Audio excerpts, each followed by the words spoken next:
খুব অল্প সময়ের মধ্যে প্রবাসীদের যে প্রত্যাশা সেই প্রত্যাশা এবং জনগণের যে প্রত্যাশা এই প্রত্যাশায় আমরা টিম ওয়াইজ সবাইকে নিয়ে কাজ শুরু করবো ইনশাআল্লাহ। আমি প্রথমে আল্লাহ পাক রাব্বুল আলামিনের দরবারে শুকরিয়া আদায় করি।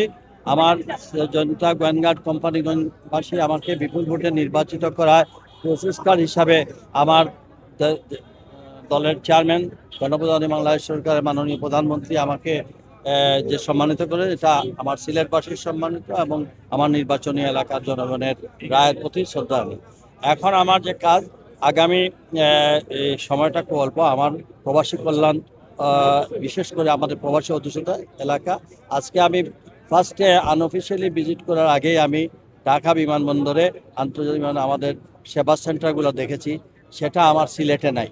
যেখানে প্রবাসী অধ্যুষিত এলাকা আমার এখানে থাকার কথা ছিল।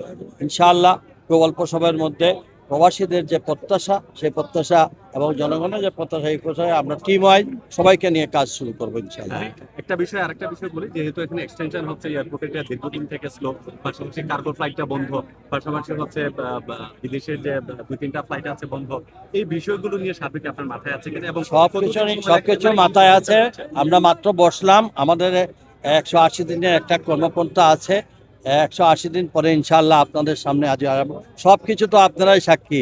এখানকার সমস্ত বিষয় নিয়ে আমরা দীর্ঘদিন ধরে যে সকল বিষয়ে আমি রাস্তাঘাট, বিমান, এরপরে বিভিন্ন বিষয়ে যে আমাদের প্রবলেম আছে সেগুলো সলভের জন্য আমরা আগামী 2-4 দিনের মধ্যে আমরা সকল এমপি মন্ত্রী সবাই আমরা বসে আমরা এলাকার জন্য একদম শেষ পর্যন্ত কাউন্সিলর থেকে মেয়র থেকে এমপি এবং প্রথমবারই মন্ত্রী, পুরো অনুভূতিটা, জার্নিটা আসলে এটা সব আল্লাহ পাক রাব্বুল আলামিন আর জনগণের দোয়া, আমার সিলেটবাসীর দোয়া, আপনাদের সহযোগিতা। আপনারা মিডিয়ায় বিভিন্নভাবে আমাকে এই পর্যন্ত নিয়ে আসেন, মানুষের কাছে দোরগোড়ায় পৌঁছে দিচ্ছেন। আমি আশা করব আগামী দিনগুলো আপনারা এই এলাকার উন্নয়নের জন্য, দেশের উন্নয়নের জন্য আপনারা সবাই আমার সঙ্গে কাজ করবেন।